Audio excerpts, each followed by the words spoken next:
Rivalitas yang makin tajam antara Amerika Serikat dan China, lawatan Presiden Donald Trump ke Beijing pekan ini tampaknya tidak sepenuhnya bertujuan untuk memperbaiki hubungan kedua negara tersebut. Melainkan bagaimana keduanya ingin memastikan persaingan tidak berubah jadi benturan terbuka yang mengguncang perekonomian global.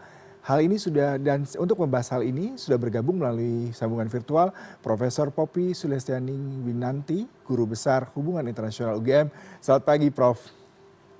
Pagi Mas Yudi. Ya, pertemuan kali ini sepertinya ditunggu oleh semua orang ya, tidak hanya pelaku Betul. usaha tapi juga para pemimpin dunia karena memang ekspektasinya cukup tinggi, Prof. Ini terkait dengan isu ekonomi, geopolitik dan juga bagaimana peran kedua negara adidaya ini untuk juga menjadi jembatan terhadap konflik Amerika Serikat dengan Iran dan apakah memang akan memberikan titik terang dari pertemuan hari ini. Bagaimana Anda melihatnya, Prof?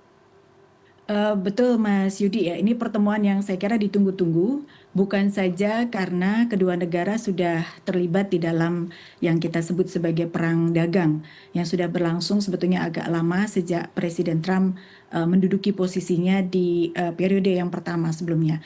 Dan sekarang kedua negara masih dalam posisi perang dagang, dan ditambah lagi ada situasi konflik di Timur Tengah yang semakin saya kira membuat komplikasi situasi ekonomi politik global.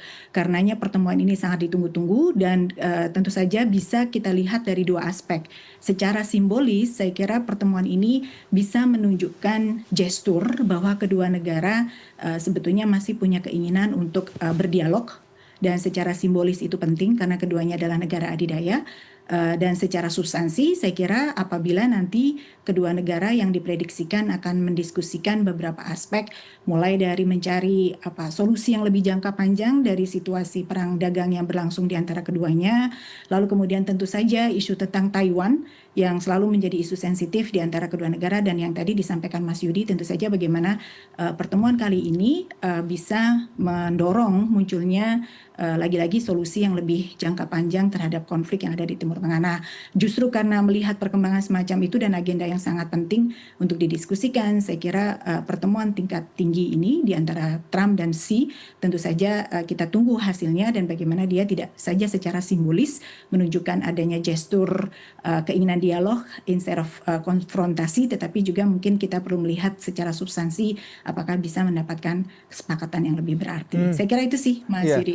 secara substansi ada sepertinya suatu kesepakatan. Nah, kalau ada yang sejumlah analis mengatakan bahwa pertemuan ini menandakan sebenarnya China ini menawarkan posisi sebagai mediator konflik AS dan Iran. Karena kita melihat secara ekonomi memang kenaikan harga minyak yang cukup signifikan ini mendorong naiknya biaya barang yang diproduksi oleh China, kemudian juga harga tekstil, bahkan plastik ya Bu ya. Ini merupakan salah satu hal yang menjadi barometer betapa China juga membutuhkan perdagangan global, dan isu terkait geopolitik Iran ini merupakan salah satu sentimen juga terhadap pertumbuhan ekonomi mereka di mana harganya sudah meningkat 20% di sana. Bagaimana Anda melihat hal ini, Profesor? Kalau saya ini Mas Yudi melihat apakah peran Cina sebagai mediator gitu ya di dalam konflik perang antara Amerika Serikat Israel dengan Iran ini, kita perlu melihatnya dari beberapa aspek. Kalau dilihat dari beberapa kali kesempatan presidensi itu cukup keras mengecam invasi yang dilakukan oleh Amerika Serikat dan Israel, kita bisa lihat itu di beberapa kesempatan. Dan pada hal yang lain, di sisi yang lain kita juga bisa melihat bahwa secara politik maupun secara ekonomi Cina punya kedekatan dan hubungan yang cukup kuat dengan Iran. Nah, justru karena itulah banyak pihak juga termasuk saya kira Amerika Serikat tampak untuk berharap bahwa Cina bisa memainkan peran sebagai mediator.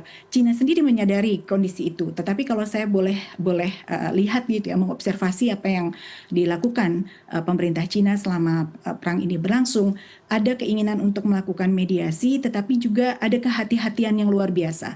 Jadi terkesan ingin memediasi, tetapi juga tidak ingin terlibat terlalu jauh, tidak ingin engage di dalam direct konfrontasi dengan Amerika Serikat, apalagi kemudian terlibat di dalam deployment militernya. Nah, di titik itu saya kira saya kalau boleh melabeli ini sebetulnya yang sedang dilakukan Cina adalah istilahnya ya semacam mediator tetapi setengah hati gitu ya. Jadi supaya tujuan utamanya adalah untuk mengamankan kepentingan suplai energinya. Tetapi kalau untuk sebagai mediator dan tujuan utamanya adalah mengatasi akar persoalan dari perang itu, kok kayaknya kita agak sulit berharap gitu ya dari peran Cina. Yang ingin dia lakukan adalah mensecure kepentingan ekonominya melalui upaya mediasi ini, sesederhana bahwa mereka memastikan suplai pasokan energi gitu. Ya, Prof, ekspektasi begitu besar ya terhadap pertemuan ini. Tapi di satu sisi juga kita harus ready untuk the worst final result dari pertemuan ini. Apabila memang tidak ada win-win solution, tidak ada kesepakatan, apakah ini juga akan menyebabkan eskalasi politik, ekonomi volatilitas akan bertambah karena memang dunia semakin tidak pasti dengan pertemuan yang dalam tanda kutip mungkin gagal seperti itu.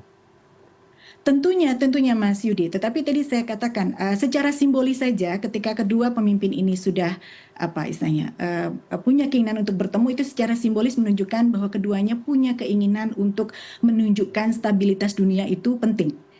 Nah, di titik itu saya kira yang memang tentu saja kita tidak berharap tidak ada kesepakatan yang berarti gitu ya, Ya. tetapi setidaknya pertemuan ini menunjukkan keinginan kedua belah pihak untuk tidak mendorong terjadinya eskalasi, baik dalam aspek perang dagangnya antara dua negara maupun eskalasi di Timur Tengah. Sehingga kemudian kalau saya sih simbolis saja mereka bersedia bertemu ini setidaknya bisa dilihat sebagai sebuah gestur positif atau memberi angin segar, sehingga kemudian hal-hal yang jauh lebih substansial saya kira memang agak sulit untuk bisa dicapai dalam waktu 2 hari, tetapi tentu saja akan ada follow up meeting. Sehingga kalau tadi dikatakan gagal, sebetulnya tergantung. Ketemu ini buat saya sudah merupakan terobosan. Sehingga kemudian mari kita lihat sejauh mana pertemuan ini betul-betul bisa menghasilkan kesepakatan yang jauh lebih berarti. Tetapi saya kira target kedua negara tidak setidaknya sama-sama tidak ingin memunculkan yang namanya eskalasi konflik, dan itu yang perlu kita cermati bersama. Prof juga tahu ya, Donald Trump juga membawa para CEO Jason Huang, Elon Musk ke Beijing pada pertemuan kali ini. Berarti memang akan ada suatu harapan di mana kerjasama ekonomi, kerjasama bisnis akan terus berjalan. Di satu sisi kita tahu bahwasanya Cina juga memerankan peran besar ketika Amerika menawarkan pajak pertambahan tarif terhadap China, produk-produk mereka. Di mana China juga melarang ekspor untuk rare material ke Amerika, di mana itu merupakan salah satu kebutuhan teknologi Amerika. Di sisi lain semikonduktor juga seperti itu dilarang oleh Amerika. Lalu apakah Anda melihat dengan kehadiran para pelaku bisnis nomor satu ini ke China bisa menjadi suatu angin segar terhadap bisnis di antara kedua negara tersebut dan pastinya juga ke kawasan Asia Pasifik? Iya, saya kira demikian Mas Yudi. Ini apalagi kalau kita cermati ya, posisi proteksionis yang kerap kali ditunjukkan oleh pemerintahan Trump, boleh jadi di beberapa kesempatan menunjukkan adanya ketidakselarasan dengan kepentingan bisnis mereka. Jadi termasuk misalnya tadi ya beberapa CEO yang dibawa oleh Amerika Serikat itu, kalau kita cermati sebetulnya mereka membutuhkan juga akses untuk berjualan Ya.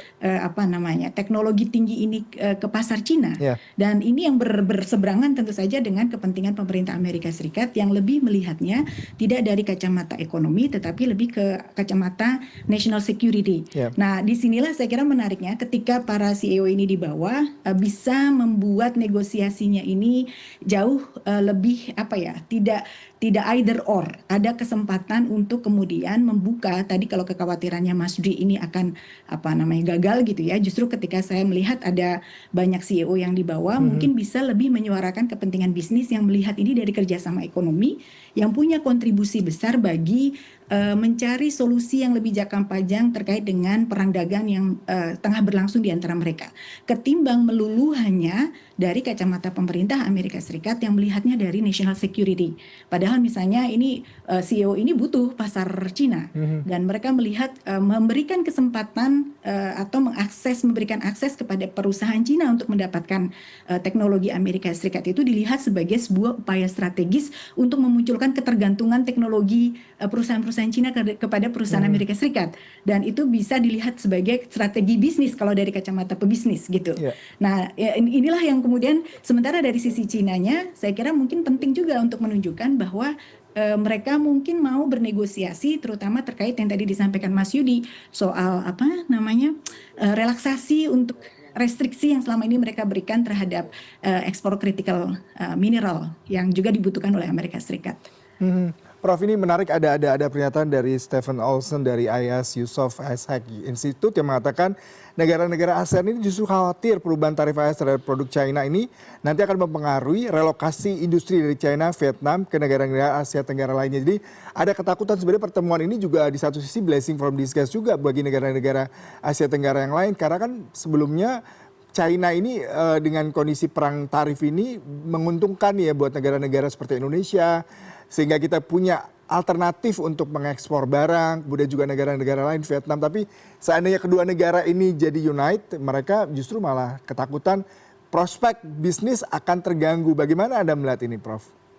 Sebetulnya sangat tergantung pada sektornya sih, Mas Yudi. Saya kira ada beberapa sektor yang misalnya apa namanya Asia Tenggara tetap bisa menjadi supplier untuk beberapa produk yang dibutuhkan Amerika Serikat dan tidak disuplai dari Cina. Dan sebaliknya juga demikian. Amerika Serikat tetap misalnya lebih memilih untuk membeli produk dari Asia Tenggara yang lain dan tidak dari Cina. Dan itulah yang kemudian saya kira lagi-lagi detil-detilnya akan sangat tergantung pada sektornya. Kalau teknologi tinggi, mohon maaf, mungkin memang bukan tandingannya negara-negara ASEAN yang lain gitu ya. Tapi kalau misalnya kita bicara soal raw materials yang lain, lalu kemudian produk-produk yang masih berbasiskan padat karya dan seterusnya itu saya kira mungkin masih ada peluang. Nah, karenanya sebetulnya yang perlu kita lihat adalah bagaimana ASEAN bisa memanfaatkan pertemuan ini justru menaikkan posisi di dalam rantai pasok